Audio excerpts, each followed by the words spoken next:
नमस्कार। हमारा आज का विषय है हिंदी साहित्य के भक्तिकाल की निगुण भक्ति धारा की प्रमुख शाखा सूफी काव्य धारा अथवा प्रेम मार्गी काव्य धारा की प्रमुख विशेषताएं क्या क्या रही या इस काव्य धारा की प्रमुख प्रवृत्तियां क्या क्या हैं। हिंदी साहित्य के इतिहास को या हिंदी साहित्य के समग्र इतिहास पर हम दृष्टि डालते हैं तो उसका विभाजन करते हुए एक कालखंड जिसे हम मध्यकाल के नाम से जानते हैं या उसे मध्यकाल के नाम से संबोधित किया गया। उस मध्यकाल को पुनः दो भागों में बांटा गया, पूर्व मध्यकाल और उत्तर मध्यकाल। पूर्व मध्यकाल जो इसकी कालावधि है वह 1375 विक्रमी संवत से 1900 तक की कालावधि है, जो पूर्व मध्यकाल या उत्तर मध्यकाल दोनों में शामिल है, जिसमें भक्तिकाल तथा रीतिकाल दोनों ही कालों को सम्मिलित किया जाता है। उस प्रकार उस युग में या इस पूर्व मध्य युग में या भक्ति काल में जब साहित्य का वर्गीकरण किया था या साहित्य के आधार पर विभाजन किया गया था, तो उस साहित्य को सगुण तथा निर्गुण दो काव्यधाराओं में विभक्त किया गया था। सगुण काव्यधारा में राम काव्यधारा और कृष्ण काव्यधारा इन दो भागों में बांटा गया है, जिसके एक के प्रतिनिधि कवि क्रमशः राम के तुलसीदास तथा कृष्ण भक्ति काव्यधारा के सूरदास माने जाते हैं। उसी प्रकार निर्गुण काव्यधारा को भी दो भागों में संत काव्यधारा तथा सूफी काव्यधारा के रूप में बांटा गया है, जिनके क्रमशः प्रवर्तक ज्ञान मार्गी शाखा के कबीर तथा प्रेम मार्गी शाखा के कवि मलिक मोहम्मद जायसी माने जाते हैं। उसी मलिक मोहम्मद जायसी की जो प्रेम मार्गी शाखा है, हम आज उसी शाखा का अध्ययन करेंगे। चूँकि इन कवियों ने ज्ञान मार्गी शाखा हो या प्रेम मार्गी शाखा हो, सभी ने ईश्वर प्राप्ति पर बल दिया है। उस ईश्वर प्राप्ति का मार्ग इन्होंने अलग अलग माना है। जैसे ज्ञान मार्गी शाखा का मानना था कि ज्ञान के द्वारा ईश्वर को प्राप्त किया जा सकता है, इसलिए वह शाखा ज्ञान मार्गी शाखा कहलाई। इसके विपरीत प्रेम मार्गी शाखा या सूफी काव्यधारा का यह मानना था कि प्रेम के द्वारा ईश्वर की प्राप्ति की जा सकती है, इसलिए इनको प्रेम मार्गी कहा गया। जो लोक संस्कृति या लोक संस्कारों को चित्रण को अत्यधिक महत्व देती है तथा यह भारतीय तथा अभारतीय दोनों ही तत्वों का अद्भुत मिश्रण हमें इस काव्यधारा में दिखाई देता है। इस प्रकार प्रेम मार्गी शाखा उसमें जिसमें भारत के मध्यम युगों में भक्ति के सामान्य वर्ग की प्रतिष्ठा की और ईश्वर को ज्ञान गम्य एवं प्रेम के द्वारा प्राप्त कहकर हिंदू मुसलमानों के बीच भेदभाव की खाई पाटने का जिस धारा ने किया वह धारा प्रेम मार्गी धारा या सूफी काव्य धारा कहलाती है। उस समय सूफी फ़कीरों में भी हिंदू मुस्लिम की एकता या उनके स्तुति का प्रयास किया है तथा इस कार्य में उन्हें अधिक सफलता प्राप्त हुई है। इस प्रकार सूफी प्रेम काव्य कोमल हृदय की सुंदर एवं सरस अभिव्यक्ति है। अतः ज्ञानमयी या संत साहित्य की तरह ही प्रेम मार्गी या सूफी काव्य धारा की जो सामान्य प्रवृत्तियां हैं, उनमें सर्वाधिक प्रसिद्ध जो प्रवृत्ति है या प्रमुख प्रवृत्ति जो उभरकर सामने आती है वह है प्रबंध काव्य के रूप में काव्य की रचना। सूफी कवियों ने लौकिक प्रेम कथा को अलौकिक प्रेम से समझाने का प्रयास किया। वह सभी काव्य प्रबंधात्मक लिखे हैं। इसके अतिरिक्त इतिहास और कल्पना का सामंजस्य भी इस काव्यधारा की मुख्य विशेषताएं में माना जाता है। सूफी काव्यधारा की अधिकांश रचनाएं इतिहास और कल्पना के योग से सृजित हुई हैं। सूफी काव्यों के काव्य में प्रेम गाथाएं अधिकांशतः हिंदुओं के घरों की कथाएं हैं। ये परंपरा से प्रचलित कहानियां हैं जो कल्पना तथा ऐतिहासिकता दोनों का पुट लिए हुए हैं। इतिहास को इन कवियों ने वहीं तक स्वीकार किया है जहां तक वह इनके सिद्धांतों एवं साध्य में सहायक हुआ है। उसके अलावा इन्होंने इतिहास व कल्पना का सम्मिश्रण करते हुए अपने काव्य की रचना की है। प्रेम और वियोग का वर्णन करना सूफी काव्यधारा की या प्रेम मार्गी काव्यधारा की प्रमुख विशेषता रही है। सूफियों का प्रमुख प्रतिपाद्य प्रेम है। प्रेम में भी वियोग पक्ष को इन्होंने अधिक महत्व दिया है। जायसी के पद्मावत हो या अन्य सूफी कवियों ने जिन्होंने जो भी रचनाएं लिखी हैं, उन सभी रचनाओं में श्रृंगार के वियोग पक्ष को इन्होंने अत्यधिक महत्व दिया है। लौकिक से अलौकिक प्रेम की व्यंजना या अभिव्यंजना सूफी काव्यधारा की एक मुख्य विशेषता मानी जाती है। सूफी कवियों की ये प्रेम कथाएं लौकिक से अलौकिक प्रेम की व्यंजना करती हैं, क्योंकि इन्होंने आत्मा तथा परमात्मा के एकाकार को ही अपने जीवन का लक्ष्य माना है। अतः उसी कारण अलौकिक प्रेम की व्यंजना बौद्धिक प्रेमाख्यानों की सहायता से की है। सूफी मत के अनुसार ईश्वर एक है और आत्मा उसी का अंश है। वस्तुतः उसी आत्मा परमात्मा का मिलन हर व्यक्ति का अंतिम लक्ष्य या अंतिम साध्य होता है, और उसी के मार्ग में जो बाधाएं आती हैं वो शैतान तत्व के रूप में उत्पन्न होती हैं तथा उसी शैतान को माया का प्रतिनिधि बनाकर प्रस्तुत किया गया है। वह शैतान साधक को साधना मार्ग पर अग्रसर होने से रोकता है।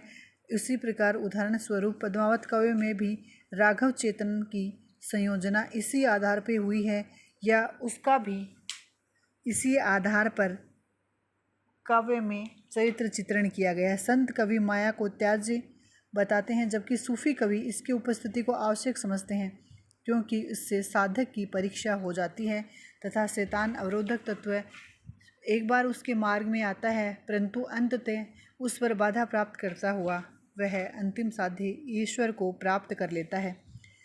इसके अतिरिक्त नारी को परमात्मा का प्रतीक सूफी कवियों ने अपनी काव्यधारा में माना है। जहाँ एक और संत कवियों ने नारी की कड़ी भर्त्सना की है तथा उसे ईश्वर प्राप्ति में बाधक ठहराया है, वहीं दूसरी ओर सूफियों ने अपनी इन प्रेम कथाओं के माध्यम से प्रेम भावनाओं को नारियों के द्वारा ही सिद्ध बताया है तथा उन्हें परमात्मा का प्रतीक बतलाया है।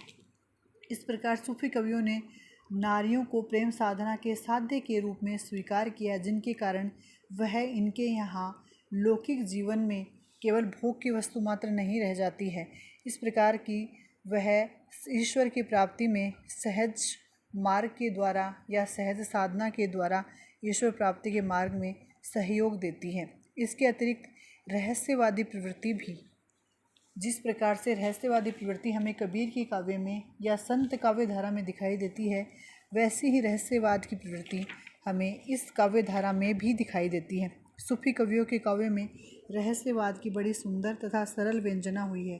संत कवियों का रहस्यवाद जिस प्रकार से शुद्ध तथा नीरस है, उसी प्रकार इनके काव्य में ब्रह्म सत्य का भी सिद्धांत माना गया है। इसी कारण इसमें जगत का बहिष्कार होने से रागात्मक अनुभूति का नितांत भाव मिलता है।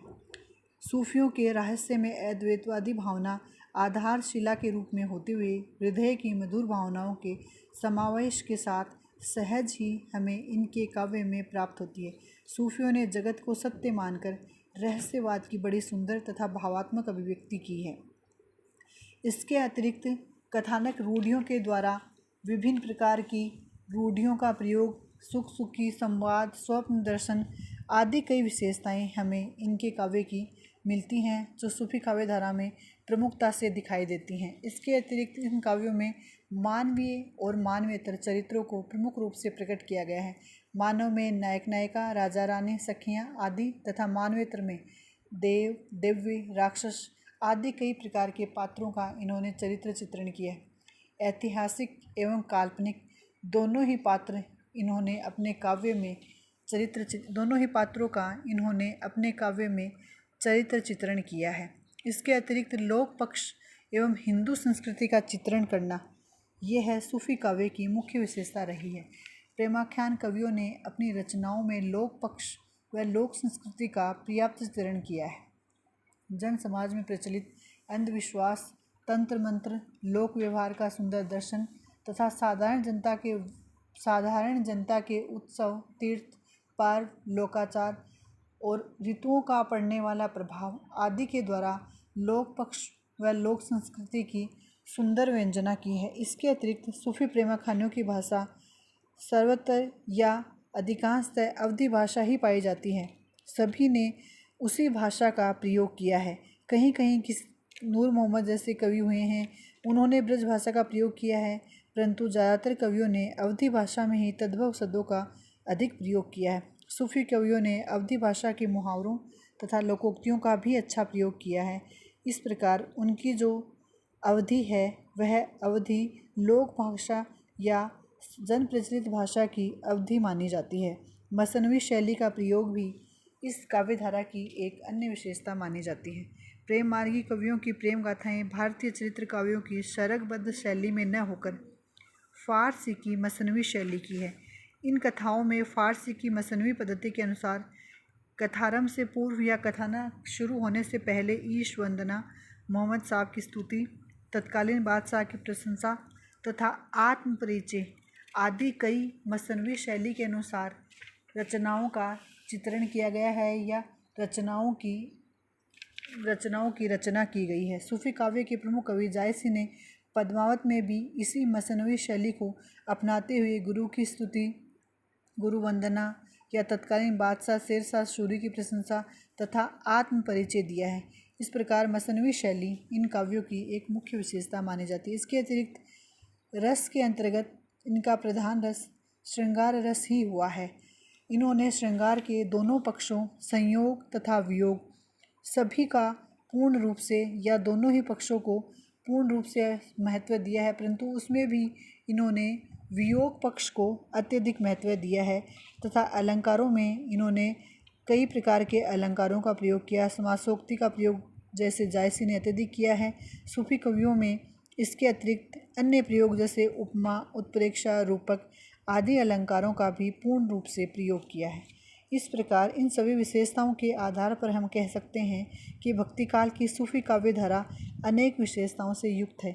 इस काव्य धारा में प्रेम का स्वरूप व्यापक भाव भूमि पर चित्रित हुआ है। वियोग की अधिकता, प्रेम की उत्कृष्टता, श्रृंगार रस की प्रधानता, रहस्यात्मकता की प्रवृत्ति, प्रबंधात्मकता, इतिहास और कल्पना का सम्मिश्रण आदि कुछ ऐसी विशेषताएं हैं जो सूफी काव्य धारा को हिंदी साहित्य के इतिहास में विशिष्ट स्थान प्रदान करती है।